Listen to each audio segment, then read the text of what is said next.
Thank you for joining us tonight and offering to tell your recovery story. It's a pleasure to have you just join us and open uh, to hopefully,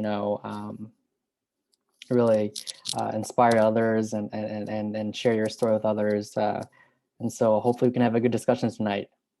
Well, thank you for inviting me. Yeah, for sure. So I guess the first question is, tell me a little bit about yourself, who you are, what you do, what your interests are. Okay. My name is Nan Prost. I'm a recovery coach and a peer support specialist. If you would have asked me that 10 years ago, I would have said you're insane. What I really love now is I love helping other people. There's so many people out there that need help. And I think it's so important to get people when they're really struggling at a younger age, instead of, like in my case, I didn't get clean and sober till I was 45. So it inspires me to help the women who are younger. Most definitely. So you're a recovery coach and it seems like your personal journey has kind of led you to your position. Is that correct? Absolutely. Okay. So if you don't mind, could you tell me a little bit more about, your road to recovery and where you're at right now and the details about, triumphs and trials that you faced? Well, looking back, I made some notes because I couldn't remember really dates and years. Yeah. But my whole addiction in hindsight started when I was a very young girl. It started with shopping. My mom was diagnosed with MS when I was in first grade. And by the time I was 12, she couldn't do much as far as driving or the simple things like grocery shopping. So I would be sent out to do the grocery shopping and write the check out at the grocery store. And I'd make sure I tip myself $20 every time, by the way. And so then my dad had me shopping for clothes and things with his credit card. So by 16, I could drive a car, and I was driving to Milwaukee every weekend to fill up my car with all these treasures that I didn't need.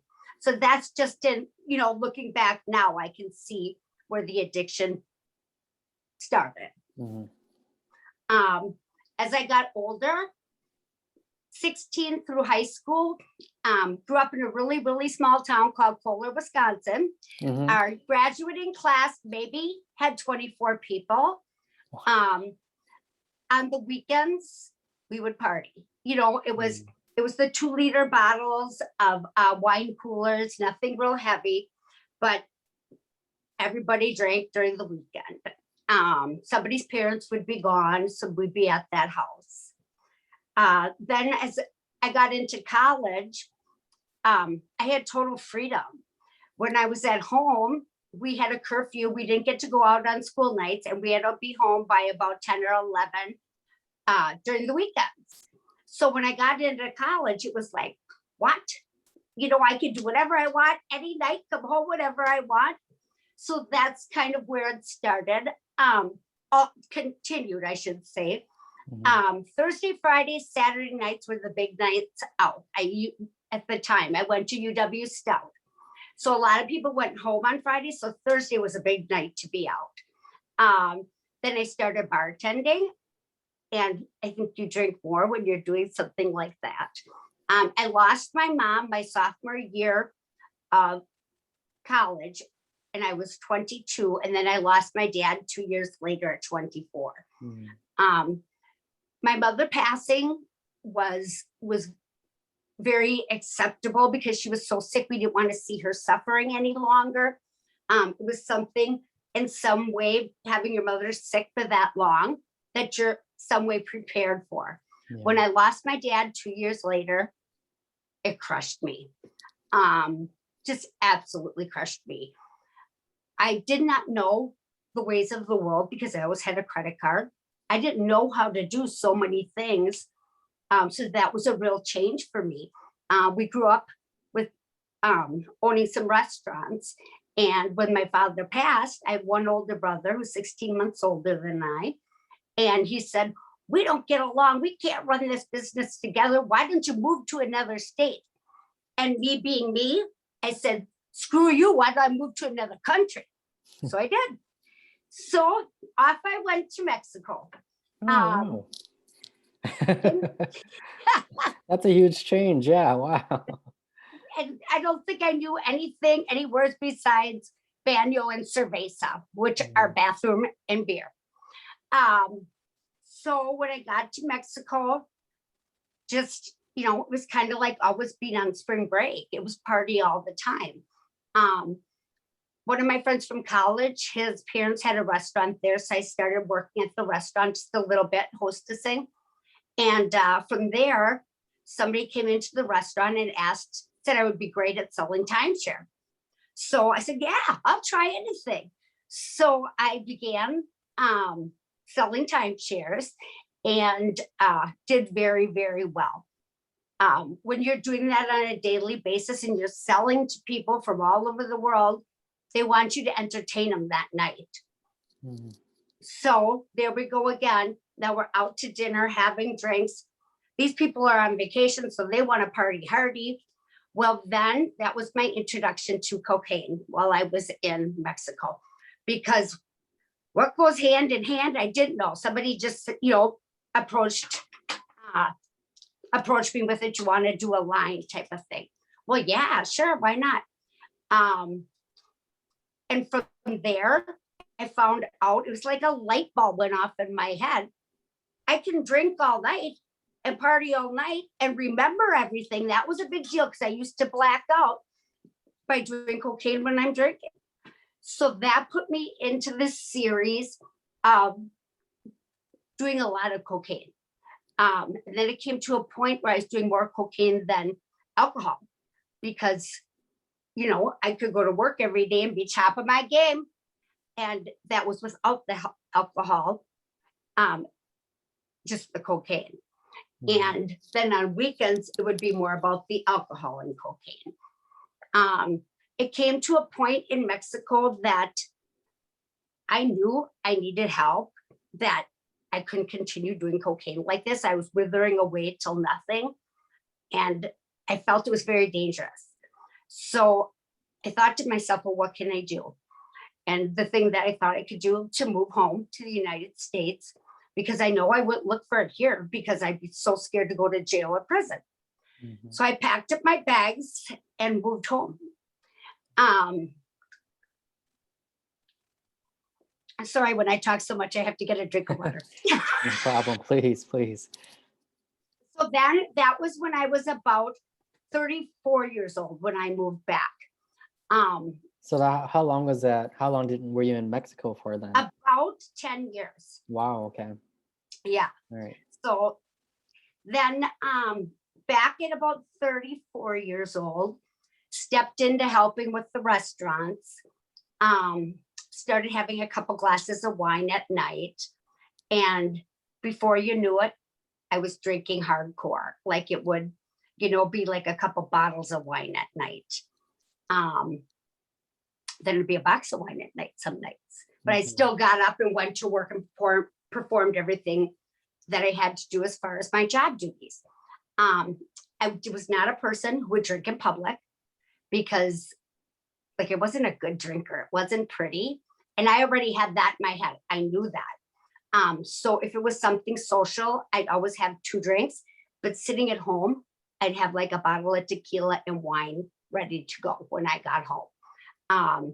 I didn't ever want to be an embarrassment in any way. And I did not want to get a DUI in any way, but that happened anyway. Mm-hmm. But that was a little further down the road. And it was because we had partied so hard. Somebody wanted a ride home at 7 o'clock in the morning. I gave them a ride and they was still drunk. So that's how I got the OWI. Craziness. From there, I knew I needed some help because I knew at that point, I didn't know how to cope with anything. I had no coping skills whatsoever. And I guess it's just like I didn't ever learn them, or I didn't have to cope with big things. It came to a point where I couldn't even open the mail because I was so afraid of the bill inside. It really, in hindsight, what does it matter? Those numbers in the bill don't change. But it was all that extra anxiety that wine would calm me down. Sometimes I could feel my heart beating out of my chest. The first thing I would do is have a glass of wine. Things relaxed a little bit, but that progressed as well. So I started looking for help. To broke this down, I think when I was about 35, as a business owner, my insurance, private health insurance, cost $1,500 a month. Wow. A lot of money. I pursued getting some help, and I saw a counselor, and we did some one-on-one. She focused more on my past and learning how to cope than it was truly on more of the alcohol side of things. And that could be because maybe I wasn't really accepting of that at that time. Now, when I look back. So when I was ready to get some help with the drinking, I called my insurance company, and they said, well, you've already spent the $50,000 towards mental health that is in your package for insurance. So then I didn't know what to do. I didn't know of different programs. I didn't know anything about where to reach out or how to do it. I reached out to my priest. I was Catholic. I reached out to my priest and told him my struggles. And getting a divorce, which I did while I was in Mexico, was very disheartening to me because I never believed in divorce, because my father always stood next to my mother, even as sick as she was. So it was a really core belief that I had. So I talked to him a lot about that belief, and he tried to get me hooked up with some other services. There really wasn't anything out there. There was a place called Lutheran Social Services, and I could do some counseling there. Then one of my friends kind of checked around, and St. Mary's outside of Milwaukee was willing to take me in. And so I checked in there as an inpatient. I was there for 2 days, and they told me how much it cost a day. And I said, I'll never be able to do this. And so the doctor let me go home. But what he did do is he let me get involved with some of the outpatient groups for free. And they gave me the Vivitrol shot for 1 year. Changed my life. Yeah. Stayed clean and sober. At that point, I didn't really see the importance of AA. And that's in hindsight. Because what I would do is I'd go to an AA meeting, but I'd bake cookies, and then I'd go sit with all the old timers because I felt more comfortable talking to them. And I thought, well, they're the ones with all the knowledge because they've been doing this for years. Nothing stuck in my head with AA. I didn't understand it. Therefore, I kind of laid off it. So after the Vivitrol shot, I stayed sober in total the year that they had me on the Vivitrol, and 6 months later. That 6 months later is when I met my husband. So I wasn't drinking when I met my husband, but he had a lot of social functions, and we lived about 30 minutes apart. Everybody always asked me, why aren't you having a drink? Don't you want a glass of wine?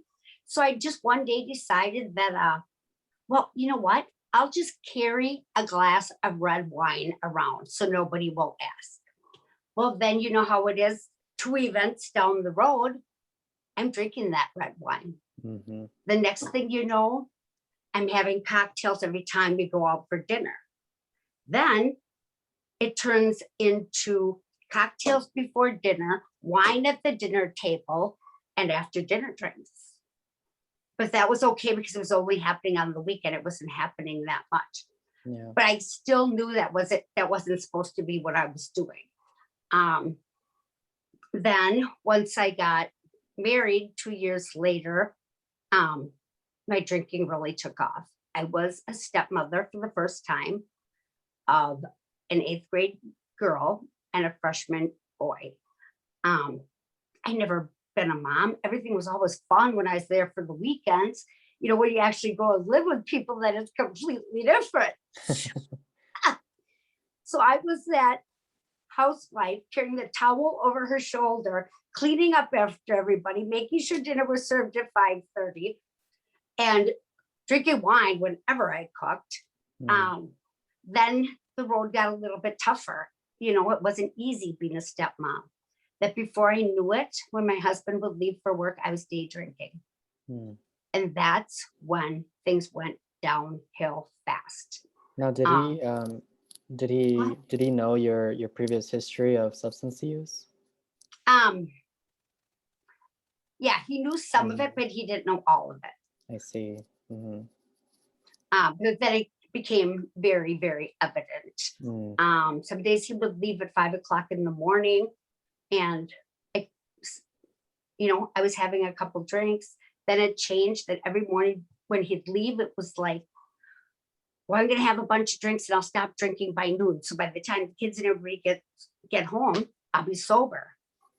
I didn't like to be drunk in front of the kids. I hated it. So what I started doing is, and I was overwhelmed by so many things, that I'd go check into hotels for the weekend, and that's where I would binge drink by myself and then come back 3 days later. Well, that was crazy too. But then it came to the point like, I started seeing a counselor one-on-one, and she was really helping me. And she kept saying that, I really wish you'd come to some of these groups, or come to inpatient, will help you. And no way am I ever doing that. And I was seeing her for, I bet you, about 6 months. That then I was at the point where I was taking alcohol in the morning with sleeping pills, Ambien, just to fall back to sleep, or just to get these cravings to go away. I didn't care. I didn't necessarily want to wake up. I was okay if God took me during that time. And for some reason, I kept waking up, and I'd be so damn pissed. Like, now I got to deal with this even more. Then after one weekend binge, I called. It was a Friday.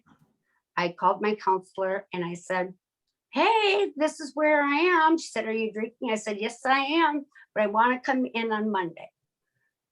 Will there be a bed? She said, well, you'll have to go through the ER first. And then let me double check and we'll see if there's a bed. So that's what I did. I got myself cleaned up over the weekend. So when I went in, checked myself into the emergency room, there was no alcohol in my system. They did keep me in the hospital part of the hospital for one night because I was so dehydrated. For observation and withdrawal. Yes. Yeah. So then they moved me up to the 5th floor, which is the behavioral health. And I was really scared. The first time I've had a roommate in like probably 20 some years. But it's the best choice I ever made. That choice changed my life, and I'm beyond grateful. I did all the inpatient. I was very willing with everything except the art, because I hate art. I can only draw a stick person. And they kept saying, man, you're missing the purpose. You're missing the purpose. But what I learned about myself just in that example is it's not about the art. It's about what's going on in your head. So that was, like a big lesson for me right there. From there, after a week of inpatient, I did intensive outpatient for a week.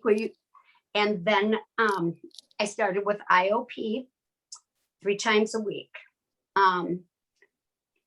There were days. Could you tell me what IOP is? In-house. I can't think of it. But it's in like a outpatient type program. Intensive outpatient. Okay.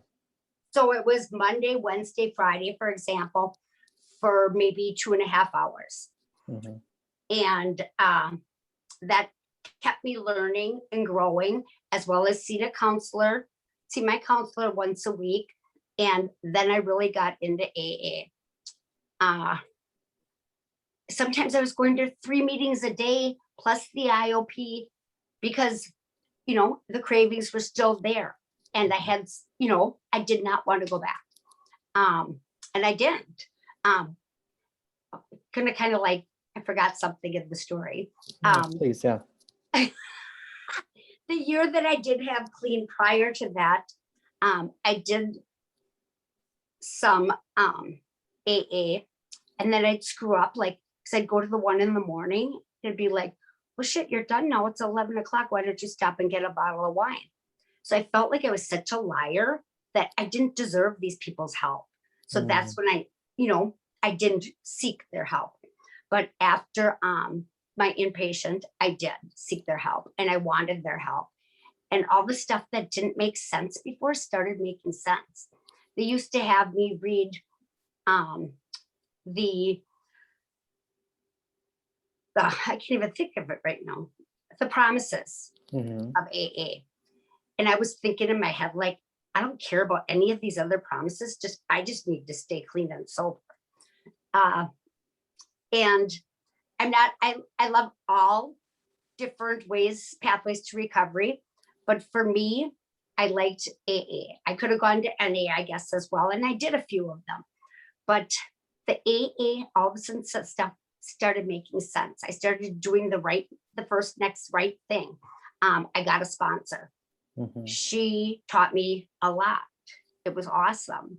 And I really took that time to not have a job. My husband said I didn't have to work, that I could focus just on my recovery.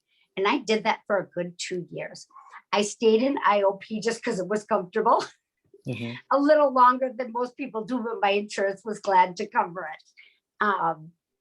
Worked through the steps of AA, continued my one-on-one counseling, getting to know myself, learning things that I never even knew.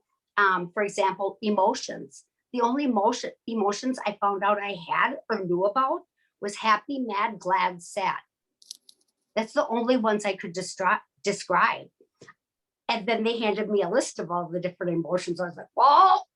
But then I think that is part of the way I was brought up. Because back in those days, my mom being sick, it was, well, when people ask, you put on a smile and you say she's doing just fine. And growing up in the restaurant business is you walk in that back door of the restaurant, you put on your happy face and you have it that way until you leave. So, it wasn't okay. It was pull up your pants, buckle up camper type of thing in our family. So going back then to when it's still part of AA, but working the steps and learning so much more about myself, and that it wasn't just about alcohol, it was about my thinking. My thinking was so screwed up that I really need to redo everything in my life. The number one thing I chose at inpatient was to, number one, be 100% honest 100% of the time. And that included to myself as well, especially because I was a closet drinker. Well, no, I could pull that old, nobody would know. But now I made the choice that I had to be honest with myself as well. And I had to carry that guilt. Well, if you're going to be 100% honest to yourself, you can't do that. So that really helped me. That's my biggest encouragement to everyone is get 100% honest. And that's with yourself as well. And in your own head. So integrity, right? Having that integrity for yourself, holding yourself accountable, right? Yeah. I see. Okay. And I think that everything that comes with this, because you felt so down about yourself, you felt so worthless. I felt I wasn't worthy of anything. I didn't even think I was worthy of help because I thought I was so far gone that I wasn't helpful. I didn't think anybody could help me. And it's a pretty lonely, scary place to be. After a few years, at first, about 6 months into recovery, my husband would say, well, do you want to go out to eat? And I would still sometimes be like, why the hell would I want to go out to eat? I never knew it was about the food. It was about all the partying. So like those first few months, like I could not do that. I could not go out to eat at a place they served alcohol because I knew would be so jealous that all these people are having all this fun. At that time, I still believed that we live in Wisconsin. Everything revolves around partying. Mm-hmm. Oh my gosh. No, it doesn't. I find out there's so much more to life. It's incredible. My sobriety has given me so many gifts, and it never ends. And my gratitude is beyond belief. I love and chose to work doing what I'm doing because I want to help other girls. They're struggling at 24. I want to be the person I want to be that somebody can reach out to and help them get to where they need to be. Show them the different options because I feel even though my life is very fulfilling right now, if somebody would have been there for me when I was 24, I probably would have gotten help at 24 instead of 45.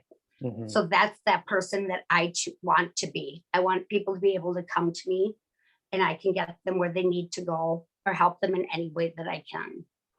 And I've had the pleasure of doing it. It's just amazing. I have one girl now who a relationship started because her boyfriend overdosed in her apartment. Mm-hmm. For probably the next 10 days, we couldn't get her in any place. We spent some days 6 or 7 hours on the phone if she needed it. It was, well, I'm going to go do this, but I can't walk past the living room, so I'll call you now. I'm in the bathroom. It was less and less and less time. But she was so on the edge right then that she wanted someone to talk to, wanted somebody who believed in her and could get her to where she needed to go. Mm-hmm. And so she wouldn't go back and use. And now next month, she's going to have a year clean. Wow. She's going back to school, getting her teacher's degree. And she also wants to become a recovery coach. Wow, that's fantastic. So, yeah. And I've had a lot of interactions like that have just been amazing. We can't help everyone, but we can try. Yeah. And if they're willing, it comes out good on the other end. Yeah. So it sounds like, everything's kind of come full circle, right? It really has. It really has. That's fantastic. Yeah. And just listening to you tell a little bit about your story there, it sounds like, there are a couple of points in your life where you knew you needed help, right? And it took multiple times for you to get help to get to where you are today. Absolutely. The first time I heard you mention was in Mexico when you felt like you need to get out of that situation. Was that due to health? Was that due to like physical health? Was that due to your mental health? Was that due to, your financial situation? Was that due to safety? Any sort of insight in that? It was a little bit of everything. I see. Okay.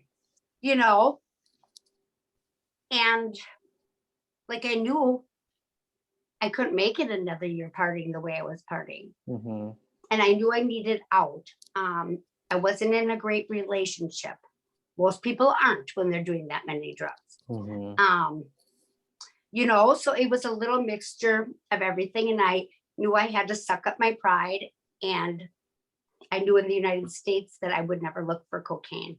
So I've been clean from cocaine did the math today. It is 18 years. Wow, that's fantastic. Yeah. Yeah. So what is it? Could you elaborate a little bit more about what is it about coming back to the United States would keep you away from cocaine? Oh, because I'd be so scared. I'm one of those girls that I've, never gotten in real trouble. So the fear of going to jail or prison would just, no way. I see. Okay. Well, so the concern for legal problems, right? Legal issues. Absolutely. Okay. Absolutely. Yeah. Okay. And then, other instances where you knew you needed help. You mentioned, checking yourself into inpatient for a week there, and joining AA, and going back. So it sounds like you had this really strong voice in your head that was calling out for help. Is that correct? Absolutely, absolutely. And when I say it took a village, it took a village. Mm-hmm. It wasn't just one-on-one counseling. It wasn't just AA. It took everything together to get me to where I am today. Mm-hmm. That's fantastic. You mentioned a little bit about your mental health as well. Could you talk a little bit more about how maybe how much harder it is when you have like an underlying mental health concern and using substances as well? That's it. And I did. It was like my own medicine. My anxiety was always, even as a kid, very high. Then it got to the point, mental health wise, I didn't know how to cope with things. So, like I talked about the heart beating out of my chest, it was just the wine was to calm me down. Mm-hmm. I didn't know, there's a lot of things I didn't know, how to deal with emotions. Um, I didn't know why I was the way I was. Just so many different aspects. And then the depression that goes along with drinking, of Mm-hmm. feeling worthless. Finding self-worth was just the most incredible thing in my life. And learning how, I didn't know how much I hated myself at that time in my life until I really learned how to love myself in recovery. Mm. So it's another amazing gift to love who I am. There were times when I couldn't even look in the mirror. And now I'm happy in the mirror. That's fantastic. Yeah. So I guess just kind of looking through our list of questions here, you answered a lot of these questions through your story. I'm curious to know a little bit more about the people around you who supported you through your recovery. You mentioned a lot about the services that were available, like through inpatient, outpatient services, the AA meetings. What about loved ones, family and friends? Could you tell me a little bit more about that? Friends, all my friends, girlfriends, my close girlfriends, you kind of get to see who your real friends are when you go through something like that. Mm-hmm. One of my girlfriends said, "Oh, I'm so glad you're better. Can I come over and drink on your porch?" Mm-hmm. Like, no, you can't do that. But I have two other real close girlfriends, and they were there for me 110% and really believed in me. They had seen me fail before, but they were 100% behind me. It was hard for my husband at first. He didn't know, is she going to make it or not? Is she going to stay clean and sober? And it took a long time. He doesn't have the disease, so he doesn't understand the disease in the same way. In some way, there was some jealousy with me going to all these different meetings with these people who understood me, and he couldn't understand. So it's really, really hard on your family. Yeah. Definitely, for them to start to get it. It makes it all worth it when they say how proud they are of you now. And my brother, I think it was about 2 years ago, before I got into this, I worked at a place called Mahala's Hope, which is a transitional living home for women of addiction and trauma. And so I worked there for 2 years before I got into this. And one of those years in between that time, I never heard a lot of, "I'm proud of you" growing up.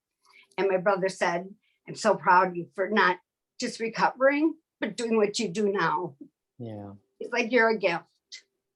That's fantastic. So that's still, was that your intention to make me cry? No, of course not. You're making me emotional, but that's fantastic to hear. The growth with both of you from when you're younger, what that led to you going to Mexico, and then now reconnecting and being proud of each other. I think Yes. That's very important. Um, so I know you mentioned that it was difficult for your husband to kind of relate to you and understand what you're going through, and you mentioned some, I guess, a little bit, did you mention jealousy of like not knowing how to talk to you because he couldn't, Sure. yeah. Like you can go to these meetings and talk to everybody else about this, but then when, it's not as comfortable to talk about it with me. Well, and that's, mm, I think everybody kind of goes through that doesn't understand the disease or have the disease mhm, because they're not in our heads. yeah. So what kind of, I mean, in your work then, what kind of support is out there for people like your husband who want to support individuals going through recovery? Absolutely. We did a little marriage counseling and that really helped with the Mm, situation. Um, there is Al Anon. Al Anon is a great place to start as well. Um, individual counseling just to learn about, and to say to a counselor, like, how should I handle this? Should I talk to her about this or should I not bring it up? Or am I triggering her? To kind of ask all those questions. There is now also don't quote me on the name of it, but they do have parent groups um, for people, parents for whose sons or daughters are using or are in recovery. I see. There's a lot of groups like that. As far as I think it goes under the Smart Recovery Program. Hmm. Yeah, that's fantastic to hear. So it sounds like, it's very important to have people going through recovery who have people like sponsors or individuals like a big brother or sister who have gone through that peer, the near peer support. And it's also important to have support for peripheral supporters, right? So that's Absolutely. fantastic. Um, so it sounds like you talk a little bit about insurance too, and this isn't one of the questions, but I kind of just want to see if you can elaborate more on that. Insurance seems to be a little bit of a barrier for you, right? I I shouldn't say a think that, little barrier, but yeah, a huge yeah, barrier. I think it's a big barrier for Hmm. women who are entrepreneurs or own their own business. Um, Things have changed a little bit in the last 10 years, but there just wasn't the mental health coverage. There Hmm. wasn't. And I didn't know how much that sucked up by doing one-on-one counseling. Um, $1,500 a month is a lot of money in insurance. Hmm. And I don't think back then were as focused on mental health and addiction as we are today. Um, that it covers, I think, a little more. But any woman who's out there struggling and paying the kind of money that costs to have good insurance, you get good insurance. Like if you go to the emergency room or you're having a heart attack or something like that, but this was not it, this was not one of the main things in the insurance packet back when I needed it. Mm. It's something that I've always wanted to check back into and maybe fight for those women who are in those positions, because a lot of times they are young mothers that are Hmm. working their own business, or they're embarrassed because they run a business and they don't want people to know that they may have a problem because they may not come in and do business. So I think there's probably a lot more women out there that are in the closet about what they do as business professionals, not just entrepreneurs, but in any business type of setting, afraid to lose their jobs. I see.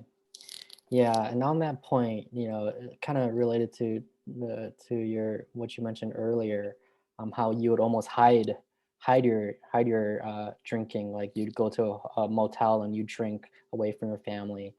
Um, uh, what I guess that seems like it must be very difficult to keep it a secret like that. Um, Yes. what how did you overcome that? How did you embrace that part of you to say, okay, I'm not gonna be afraid to hide this anymore. It's okay if I people know about my problem. I want help? Like when did that click for you? For me, it was clicking for a while before that last check into the hotel. It was when I was drinking the wine or vodka or tequila in the morning with the Ambien, Mm-hmm. and over and over and over, and nothing would happen to me. I think I made a choice that if I'm going to be left here on this earth, I got to make a change. He's not taking me anywhere right now. So I don't want to live like this. So I have to do something different. And that's what made me go in and get the inpatient. I see. Because he wasn't letting me out the easy way. So it sounded like your faith also kind of played a role in you seeking help, right? Is that correct? Well, like I said before, I grew up Catholic. I think now I'm more spiritual. I see. I believe and I respect, and I'm trying to learn a lot about different types of higher powers. I have my own, but it's very interesting to me to learn others as well. Just like there's many roads to recovery, why not research all the different higher powers and then take what you want from it and leave the rest? Yeah. I think it's very individual how we believe. Well, that's fantastic. Okay. And so I guess this is a question I don't think we've covered yet. Who has been the biggest supporters in this recovery journey and why? My biggest supporter was my one-on-one counselor, because I think it was the first person that I could really talk to and be 100% honest with. I just decided not to hide anything from her. So she did know every single part about me, and what was going on and what wasn't going on. So that day that I called when I was checked in the hotel, she got me where I needed to go. And from then on, I decided, I would say, well, what do you want me to do? Well, they'd say jump. And I would say, like, how high? Do you have any homework, paperwork on that I could, some assignments I could do? I was like, and that's the way I am, is like, I go for it 100%. I don't want to leave anything out because I don't want to go back there. Well, that's great. And where are you now with your recovery? Well, I have 7 years from alcohol in January. I'm in a great place in my recovery. I'm just so blessed to be doing what I'm doing and helping others, because I have so much gratitude that I've been given this gift of sobriety that I have to share it, because it's the thing that makes me the happiest thing in the world. Like growing up the way I did, like we had a great childhood, don't get me wrong, but there were so many factors where now I live so free and I live so honestly that everything's an adventure. I can't wait for it to be morning and get out and say, like, what do I have to do today? That's fantastic. So it sounds like you have a new purpose, right? You found new purpose Absolutely. in life. Absolutely. Fantastic. Okay. And what are some things that concern you in terms of your it sounds like things are going great, but is there still some concern in your recovery? We never want to say that, we're going to be sober forever. That's what we're taught. But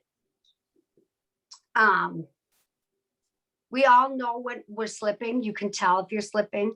And usually it's emotional, what have you, beforehand. I'm just very in touch with myself. I learned how to be self-respectful, self-intuitiveness if there's something going on. If I'm struggling, I go to a meeting. Sometimes it'll be, I don't feel like going to a meeting. Well, that's the most important time to go. I'm just blessed to be doing what I'm doing, because I get to work amongst people in recovery all the time. So really, you know what I mean? It's like working on yourself all the time. You get, you get to be a part of that whole culture that is all supportive, and you continue learning. And I think when you're using or drinking, your brain kind of stops. You stop mentally growing, and being clean and sober, all you want to do, you're like a sponge. You just want to keep learning and, keep getting better and better every day. Wow. So it sounds like exposing yourself to the healing process, Absolutely. surrounding yourself by people recovering as well, that is keeping you sober, that is motivating you to continue on with your journey of sobriety, right? That's fantastic. Okay. And you did mention a couple of things that you're appreciative of more now in your recovery. Oh, yes. And you've mentioned how your life has changed drastically ever since you've stopped using alcohol and other substances. I guess we are kind of getting close to the end of the hour, but what advice or words of wisdom do you have for others who are struggling right now? Reach out. If you don't feel like you have somebody you could reach out to, watch this video and you can have my number. You don't even have to show your face. I'll get you to somebody. That was the scariest part for me. Like, I didn't know who to reach out to. And now we're out here. Now we're out here to help you. My biggest piece of advice: honesty, and more honesty. When you get on a track of being 100% honest, 100% of the time, it leads you to good things. It really does. I see. That's fantastic, Nan. Thank you. You're welcome. And I guess with that, reaching out to strangers, right? It sounds like you've almost made new family members by helping strangers, right? They've become so close to you that you would consider them family, right? That's fantastic. Again, I think it's important just to emphasize that if you need help, reach out. Doesn't matter if they're a stranger, as long as you can reach out and be vulnerable with someone about that. Yeah. And some people, it takes a long time to get that vulnerability. Mm-hmm. Yeah. So with that, then, Nan, do you have any final thoughts for our viewers? The only thing that I just thought of is, now with the pandemic and everything going Zoom, if you're struggling, check it out online. There's Zoom meetings online all the time. There you'll find some more resources. And if you're embarrassed to reach out, you can talk to somebody over the phone or in a Zoom meeting where you don't have to show your face. Just get a feel for it and see how you feel from it. But don't be afraid. Face your fear. Mm-hmm. And do you recommend, frequent exposure to these Zoom meetings, to these discussions? Do you feel like the more you do it, the more you learn, and it's just a matter of continuing it? Yeah, it's how open you are to it, it's a process.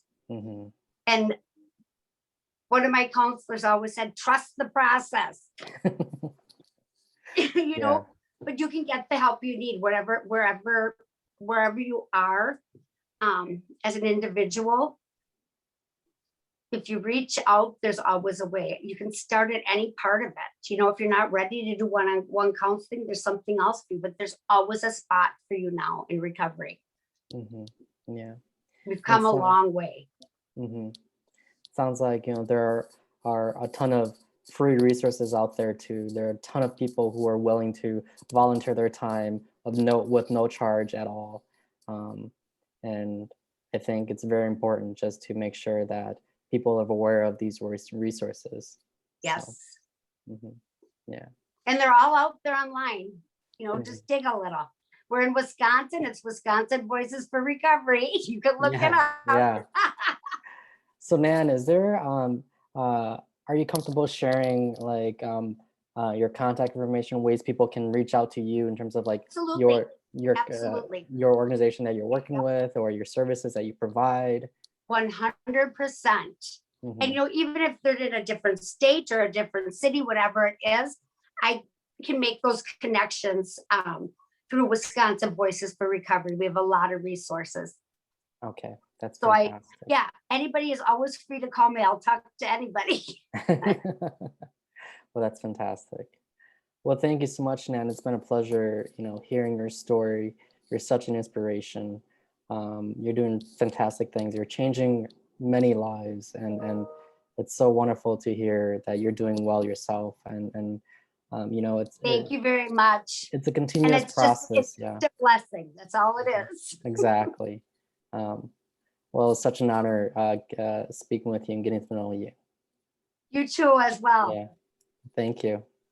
Thanks. If you ever need anything, here I am.